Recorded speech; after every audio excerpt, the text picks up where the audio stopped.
आप अपने शंकर के घर में शिवलिंग पर भी जल नहीं चढ़ा पा रहे हो तो किसी बेलपत्री का वृक्ष हो, उस वृक्ष के नीचे भी जल चढ़ाओ। और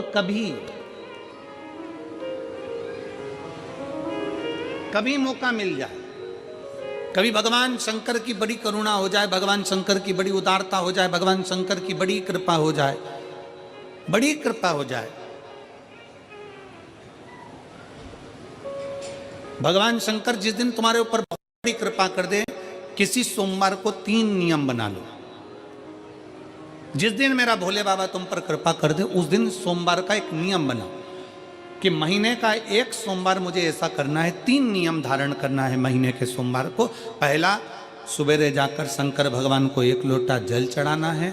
दूसरा, दोपहर के समय पर जाकर मुझे बेलपत्री के वृक्ष के नीचे एक चावल का दाना रखकर बेलपत्री की 7, 11, 21, 108, 51 जितनी परिक्रमा आप लगा सकते हो वो लगाना है।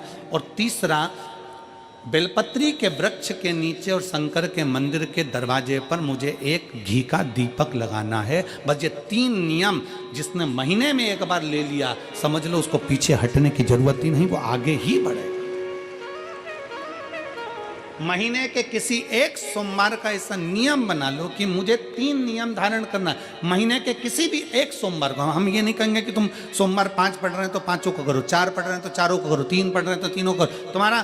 तुम तो महीने का एक सोमवार का नियम बना। और मेरी जीजियों से, मेरी बेटियों से जो विदेश में रह रही हैं, जो कहीं बाहर रह रही हैं, कहीं बड़े शहर में रह रही हैं, जो रोज मंदिर नहीं जा सकते, हर किसी महीने के एक सोमवार को भी ये नियम निर्धारण कर सकते, तो उनसे कहेंगे कि 3 महीने में एक सोमवार का नियम बना लो। 3 महीने में नहीं बना सकते तो 6 महीने में एक सोमवार का नियम बना लो। और 6 महीने में नहीं बना सकते तो 1 साल में एक सोमवार का ऐसा नियम बना लो कि मैं साल का एक सोमवार ऐसा रहूंगी कि सुबह सोमवार के दिन मंदिर में जाकर जल चढ़ाऊंगी, दोपहर में जाकर बाबा को एक अक्षत का दाना रखकर, अक्षत का मतलब है कि बाबा मेरी दिनों दिन उन्नति करना। बेलपत्री के वृक्ष के नीचे जो अक्षत रखा जाता है वो उन्नति के लिए रखा जाता है। शंकर के शिवलिंग पर जो अक्षत रखा जाता है वो रोग मुक्ति के लिए रखा जाता है। अशोक सुंदरी पर जो अक्षत रखा जाता है वो संतान प्राप्ति के लिए रखा जाता है। षडानंद कार्तिकेय की ओर जो अक्षत रखा जाता है वो हमारे बच्चों की सुख समृद्धि के लिए रखा जाता है। विनायक की ओर,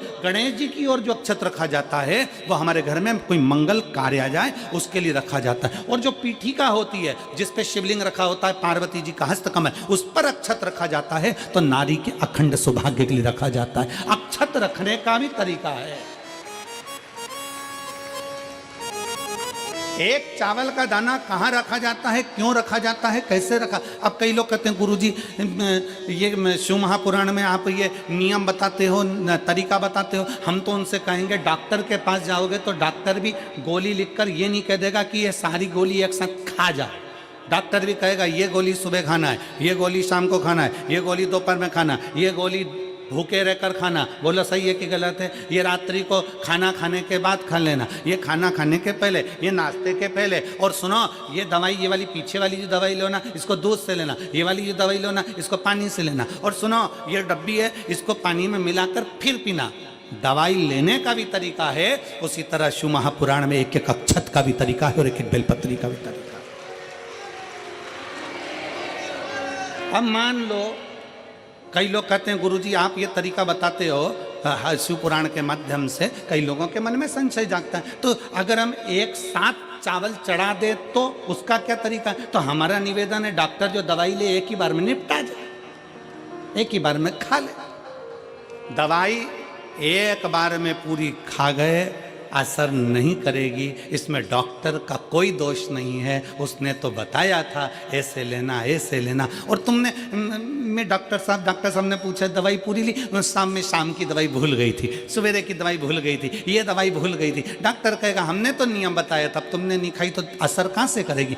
तुम असर कब करती है? जब हम पूजन के तरीके को जान जाएं, जब हम अर्चना के तरीके को जाएं। आप साल भर का एक सोमवार निकाल लो, 6 महीने का एक सोमवार निकाल लो, 3 महीने का एक सोमवार निकाल लो, महीने का एक सोमवार निकाल लो। अपने से दिल में बन जाए तो एक सोमवार ऐसा निकालो जिसके 3 नियम धारण हो।